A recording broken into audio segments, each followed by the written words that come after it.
It's Monday, the 18th of August. Welcome to the President's Daily Brief. I'm Mike Baker, your eyes and ears on the world stage. All right, let's get briefed. First up, we'll break down the results of Friday's summit between President Trump and Vladimir Putin, as the president prepares to meet with Ukrainian President Zelensky and European leaders at the White House later today regarding efforts to end the war. Later in the show, Israel prepares a mass relocation of Palestinians from Gaza City before the next phase of their offensive against Hamas, just as hundreds of thousands of Israelis take to the streets to protest the war. Plus, Iran moves to rebuild their military infrastructure and missile arsenal destroyed during the recent 12-day war. And I suppose this should not be a surprise, but they're getting a big assist from the Chinese regime. We'll have those details. And in today's Back of the Brief, the Trump administration temporarily walks back their takeover of Washington, D.C.'s police department after a judge indicates they were prepared to block the move. But first, today's PDB Spotlight. President Trump appears to be breaking with Ukraine and European allies following his Alaska summit Friday with Russian President Putin, pressing forward on a peace plan that bypasses a ceasefire and instead seeks to end the war through negotiated territorial concessions, which is essentially Putin's demand. The move is a sharp turn from the strategy that Trump previously pushed in step with, or sort of in step with, Kyiv and Europe. By tossing the ceasefire stage, critics say Trump is effectively handing Moscow a battlefield advantage. Trump, however, framed it as the fastest route to peace. But once again, it's not difficult to get a peace offer from Putin if you simply give Putin what he wants. According to senior European officials, after the summit, Trump told EU leaders he believed a rapid deal was achievable if Ukrainian President Zelensky agreed to surrender the remainder of the Donbas region, including areas not yet under Russian occupation. In return, Putin pledged to freeze fighting along current lines and promised no further attacks on Ukraine or Europe. That's unspecified. Assurances that the Russian leader, of course, has broken before. As we previously discussed, Trump had threatened steep economic penalties if Putin walked away without a deal, but suspended those warnings after this summit, saying negotiations were making headway. Now, details of Moscow's proposal, as relayed to European allies from the U.S., call for Ukraine's withdrawal from Donetsk and Luhansk in exchange for a freeze elsewhere. Russia would return small slices of territory in Sumy and Kharkiv of about 170 square miles, while Kyiv would supposedly give up some 2,550 square miles of fortified Donbas terrain. That's an area roughly the size of Delaware. Yeah, if you don't mind, just hand that over. If that's what Trump and Putin have been referring to as a land swap, well, frankly, that's not a swap. Putin walks away with 1,500% more territory than Zelensky.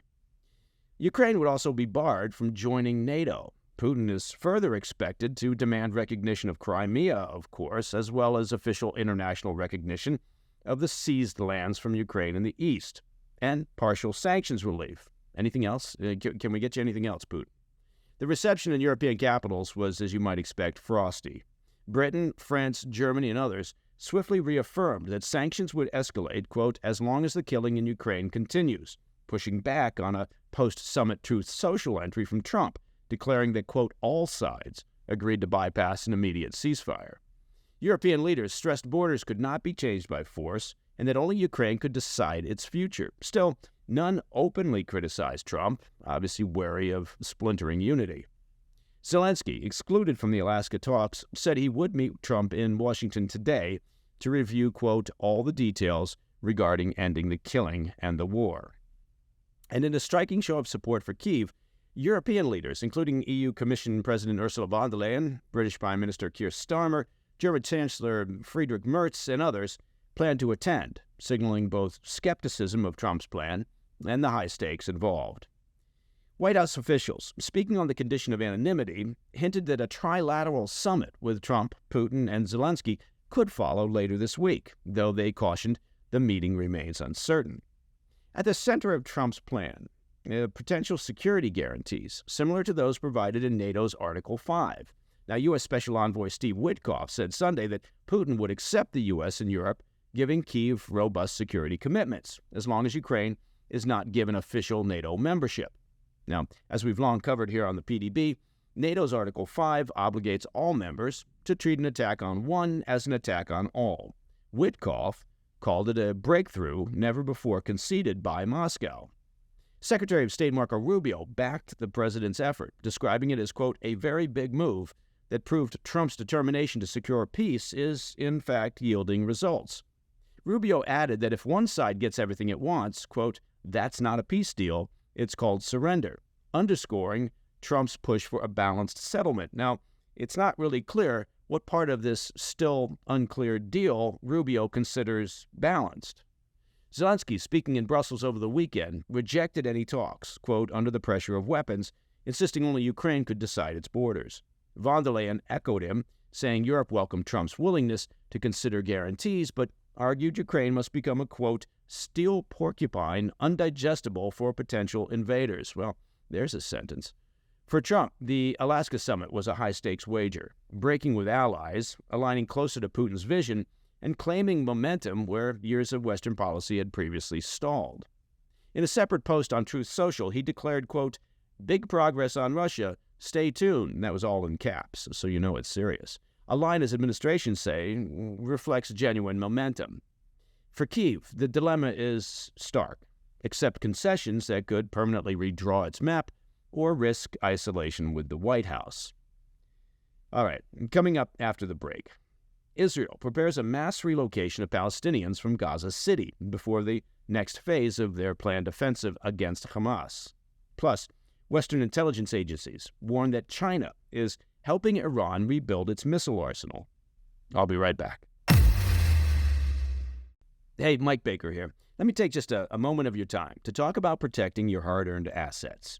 Now, you've probably noticed out there's some turmoil in the economy, right? Trade wars and tariffs back and forth, a U.S. Federal Reserve that seems a bit at odds with the White House, uncertainty over employment numbers, a volatile stock market. Well, you get the picture. And it's at times like these that it's important to think about your assets and how to protect them. And one way to do that is through diversification. And I'm here to suggest that you consider diversifying with gold from the Birch Gold Group. They're the precious metals specialists. Look, for decades, gold has been considered a safe haven in times of economic stagnation and global uncertainty. And Birch Gold makes it incredibly easy for you to diversify some of your savings into gold. If you have an IRA or maybe an old 401k, you can convert that into a tax-sheltered IRA in physical gold. Or like a lot of folks, you can just buy gold to store safely at home. First, you want to get yourself educated. And Birch Gold can send you a free information kit on gold. Just text PDB to the number 989-898. Again, text PDB to 989-898. Consider diversifying a portion of your savings into gold. Text PDB to 989-898. Welcome back to the PDB. The Israeli government began distributing tents and shelter gear to Gaza civilians on Sunday.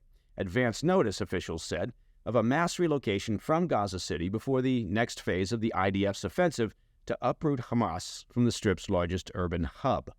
The supplies, cleared through the Karem Shalom crossing at the junction of Gaza, Israel, and Egypt, inspected by Israel's defense ministry and transferred with UN involvement, are intended to ease international fears of mass displacement. A spokesman for the UN Office for the Coordination of Humanitarian Affairs called the reopening for shelter supplies, quote, an opportunity to meet urgent needs. Still, the spokesperson blasted the broader relocation plan as one that could deepen suffering. Now, Gaza's population remains above 2 million, with roughly half still in Gaza City. UN officials suggested Rafah, that's on the Egyptian border, that it could become a relocation site, though no guarantees have been made. Meanwhile, Islamic Jihad, Hamas's partner in terror in the enclave, denounced the Israeli initiative as a, quote, blatant and brazen mockery of international conventions, end quote. On the battlefield, the IDF has already escalated operations on Gaza City's outskirts. Palestinians reported heavy aerial and tank fire over the weekend. The IDF said raids are aimed at explosive stockpiles, tunnel systems, and terrorist cells. But Israeli Defense Minister Israel Katz confirmed the long-awaited offensive is still being drawn up. Back inside Israel, anger boiled over. At precisely 6:29 a.m. on Sunday, the exact time that Hamas launched its 7 October terror attacks nearly 2 years ago, Israelis staged one of the largest demonstrations since the war began in an effort to end the war and free remaining hostages. Organizers claimed hundreds of thousands participated nationwide, with nearly 1 million at Tel Aviv's Hostages Square alone. Universities, tech companies, and private businesses shuddered in solidarity. Protesters blocked highways, massed outside ministers' homes, and even pitched a protest encampment at the Gaza border, dubbed Waypoint 50, to symbolize the 50 hostages still in captivity, 20 of whom are believed to be alive. Police reported roughly 40 arrests by Sunday afternoon for disturbing the peace. Families of hostages, backed by the October Council, representing bereaved families, called the nationwide strike a, quote, emergency break until the government secures their loved ones' release. According to CNN, recent polls inside the Jewish state consistently show most Israelis favor a ceasefire deal tied to freeing the hostages. But Israeli Prime Minister Netanyahu has yet to flinch. He told his cabinet that halting the offensive before Hamas's defeat would guarantee another 7 October. His office later set firm conditions over the weekend for a ceasefire. No deal unless all hostages are freed in a single phase, Hamas is disarmed, Gaza is demilitarized, Israel controls the perimeter, and governance is handed to non-Hamas and non-Palestinian Authority actors. Israel's National Security Minister, Itamar Ben-Gvir, dismissed the nationwide protest as a, quote, cynical political maneuver on the backs of hostages. That defiant line came just as Hamas signaled for the first time it might accept a partial deal. Mediators in Doha were told the Iran-backed terror group could release 10 living hostages and 18 bodies in exchange for a 60-day ceasefire and Palestinian prisoner releases. The framework revives elements of the U.S.-backed proposal first floated in May of this year, which ultimately collapsed in July, when Washington and Jerusalem pulled their envoys from the negotiations, accusing Hamas of stalling. The shift marks a crack in Hamas's insistence on a full ceasefire first, although it's worth pointing out that Hamas's suggestion that they could be willing to entertain a partial ceasefire, that's after 2 years of stalling and refusing to negotiate in good faith, well, could be simply an effort to stoke the protests and internal political dissent within Israel. The protests in Israel reveal just how split the nation is. Netanyahu insists on grinding on until Hamas is destroyed, while hostage families demand a deal now, showing a willingness to capitulate to Hamas in order to get a ceasefire. And with Hamas now dangling a partial ceasefire offer while the IDF finalizes battle plans, the government is left under mounting pressure both at home and abroad to decide how much longer this war can be sustained and on what terms it might end. All right, turning to Iran. New intelligence suggests Beijing is doubling down on its consequential support for the Islamic Republic's battered ballistic missile program in an alliance that is rattling Western intelligence agencies. Tehran's pivot eastward underscores a potential rupture with Moscow.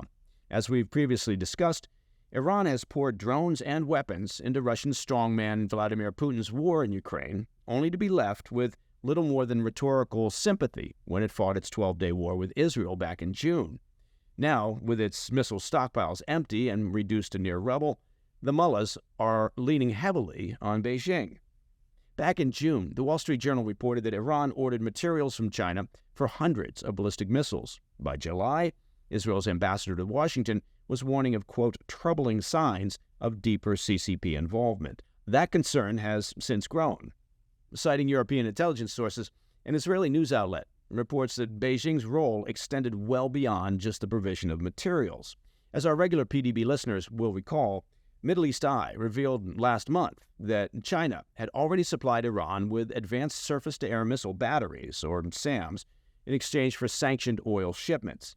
Beijing, which purchased more than 90% of Iran's crude in 2024, effectively cemented itself as the regime's economic lifeline. Anonymous Arab officials recently told reporters the ongoing deal is being watched closely in Washington and allied capitals, where the prospect of Iran strengthening its air defenses is seen as a direct strategic threat. Israeli officials have pressed Beijing to halt the transfers, but the CCP denies providing missiles and insisted it opposes any proliferation. And then everyone had a good chuckle. Now, the number of SAM systems delivered to Iran remains unclear. Western intelligence say shipments are still being monitored long after the June war. For Tehran, the stakes are significant. Missiles remain the backbone of its deterrence strategy, especially as Hezbollah faces pressure to disarm under the 2024 Israel-Lebanon ceasefire, and Hamas faces the looming IDF offensive, weakening its proxies abroad, of course. Unlike nuclear weapons, ballistic missile development is not outlawed by international treaties, giving the mullahs free rein to rebuild after Israel and U.S. strikes crippled its delivery systems. The open question is what China gets out of the arrangement beyond cheap oil. Senior Israeli officials say Beijing hasn't committed to fully replenishing Iran's missile stocks, but admit the implications of a resurgent arsenal could be massive. Tehran, meanwhile, has also cast its eyes back toward Moscow in pursuit of advanced defensive systems, though Russia's own losses in Ukraine have made it a reluctant partner. Israel has vowed not to watch from the sidelines. IDF Chief of Staff Eyal Zamir told Israeli Army radio that the military is prepared to strike Iran again if the threat escalates, declaring, quote, "We are ready to pay a heavy price to ensure our survival," end quote. What is clear is that Iran is intent on restoring its missile capabilities, and China, however often it declares its innocence, appears willing to help. Whether this axis of convenience hardens into a lasting partnership or collapses under future Western sanctions could well shape the next phase of the Middle East's volatile standoff. All right, coming up next in the back of the brief, the Trump administration temporarily backs off their takeover of Washington, D.C.'s police department. Stay with us. Hey, Mike Baker here. Now, if there's something that all of us can believe in, it's hard work, self-reliance, and showing up for the people who count on us, right? And a key factor in doing all of that is getting enough rest. You know what I'm talking about. Getting a good night's sleep. We all know how important that is. So, introducing Beam's Dream Powder. Beam, that's spelled B-E-A-M, is proudly founded in America and run by people who share our values, hard work, integrity, and delivering results. It's a nighttime blend packed with science-backed ingredients shown to improve sleep so you can wake up refreshed. And let me tell you something else. It tastes great. Dream is made with a powerful blend of ingredients: reishi, magnesium, L-theanine, apigenin, and melatonin. And look at me pronouncing all those big words. And here's the deal. Beam is giving my listeners the ultimate Patriot discount of up to 40% off. I said 40% off. Try their best-selling Dream Powder and get up to 40% off for a limited time. Just go to shopbeam.com/Mike, that's M-I-K-E, and use code Mike at checkout. That's shopbeam, BEAM.com/Mike, and use code Mike for up to 40% off. Sleep better, wake up stronger, and show up ready for your family, your work, and your country. Because when you're well rested, you're unstoppable.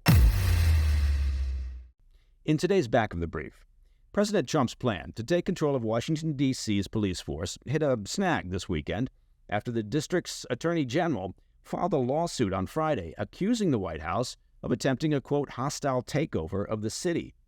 As we've been tracking on the PDB, Trump launched a highly controversial anti-crime crackdown in Washington on Monday, federalizing the D.C. police and ordering the deployment of some 800 National Guard troops to the city. Trump's executive order invoked Section 740 of the district's Home Rule Act, which allows a president to federalize the D.C. police in, quote, emergency situations for up to 30 days before his actions must be reviewed by Congress. The situation escalated further last Thursday when U.S. Attorney General Pam Bondi issued a directive naming Terry Cole, the head of the U.S. Drug Enforcement Administration, as the Emergency Police Commissioner of Washington's Metropolitan Police Department, the MPD. Bondi said the move, which essentially placed all aspects of the MPD under the control of the Trump administration, was necessary to bypass MPD policies that she said were still allowing the district to function as a sanctuary city. But D.C. Attorney General Brian Schwab quickly filed a lawsuit in federal court Friday morning, arguing the Trump administration far exceeded the authority granted under D.C.'s Home Rule Act. He sought a temporary restraining order to block Bondi's directive, calling it, quote, unlawful, arguing the federal government has no authority to make decisions about the district's law enforcement personnel. At an emergency hearing on Friday, U.S. District Judge Ana Reyes cast doubt on the legality of Bondi's directive, but stopped short of issuing a restraining order. She told the Justice Department to rewrite the section of the order that placed Cole in charge of the MPD, saying any orders regarding the policies of the police department needed to go through the office of D.C. Mayor Muriel Bowser. Judge Reyes indicated that if the DOJ did not capitulate, she would consider granting the restraining order requested by city officials in the lawsuit. The Trump administration relented, and Bondi issued a new order that allows MPD Police Chief Pamela Smith to remain in charge of the force's day-to-day operations, though the city will still essentially be under the administration's control. But it wasn't a total surrender by the White House. Bondi's new directive still ordered the MPD to rescind two department policies that the DOJ argued were impeding the mission of federal immigration agents. Specifically, the new order targeted department orders limiting federal inquiries into immigration status and preventing arrests based solely on federal immigration warrants. For now, it looks like Mayor Bowser will accept the compromise and cooperate with federal immigration authorities.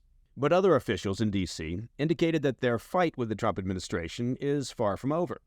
D.C.'s at-large council member, Christina Henderson, responded to the new order by saying the DOJ does not have the authority to revoke existing laws and policies. Meanwhile, scores of demonstrators took to the streets of D.C. this weekend to protest the deployment of National Guard troops, claiming it was a brazen abuse of power. Yeah, that's it. Get out there and protest efforts to make the city safer. It's a good look. Though some residents did tell NBC News that they welcomed the federal intervention, saying their neighborhoods had become unsafe under the city's leadership. On Saturday, officials in 3 Republican-led states, West Virginia, South Carolina, and Ohio, announced they would be sending several hundred additional National Guard members to D.C. to bolster the Trump administration's efforts. The move promises, of course, to further inflame tensions between the city's leadership and the White House. Since initiating the federal takeover, authorities have carried out nearly 200 arrests, mostly of migrants living in the city illegally. And that, my friends, is the President's Daily Brief for Monday, the 18th of August. Now, if you have any questions or comments, please reach out to me at pdb@thefirsttv.com. And I hope that over the weekend you had a chance to check out the latest episode of our PDB Situation Report. That's our extended weekend show. We had some great guests on this weekend. If you didn't catch it on the First TV, you can always see it and past episodes on our YouTube channel. Please check that out and subscribe. You can find that on YouTube at President's Daily Brief. And, of course, we're on podcast platforms everywhere. I'm Mike Baker, and I'll be back later today with the PDB Afternoon Bulletin. Until then, stay informed, stay safe, stay cool. Hey, Mike Baker here. Let's talk weight loss, shall we? I mean, after all, it is swimsuit season. Now, have you heard of Caralluma? You haven't? Well, it's an edible cactus from India, and it's a natural appetite suppressant. Right. Caralluma is one of the powerful natural ingredients in a remarkable weight loss supplement called Lean, L-E-A-N. If you're aiming for bold summer weight loss, but you want to avoid injections, and we should all want injections, the doctors behind Lean say that this supplement is the closest they've come to the benefits of those popular injections. Lean helps maintain healthy blood sugar, control cravings, and burn fat by converting it into energy. There's no needles, just real results. It's smart, natural weight loss with Caralluma. Let's get you started with 20% off. Just use the code PDB20 at takelean.com. That's code PDB20 at takelean.com. These statements have not been evaluated by the FDA. This product is not intended to diagnose, treat, cure, or prevent any disease and is not a substitute or alternative for care from a healthcare provider. Hey, thanks for tuning in. If you enjoyed this video, don't forget to hit that like button and leave a comment, a really positive, nice, and kind comment. That would be appreciated. And if you're not already subscribed to our channel, make sure to subscribe and turn on notifications so you don't miss any of our daily updates.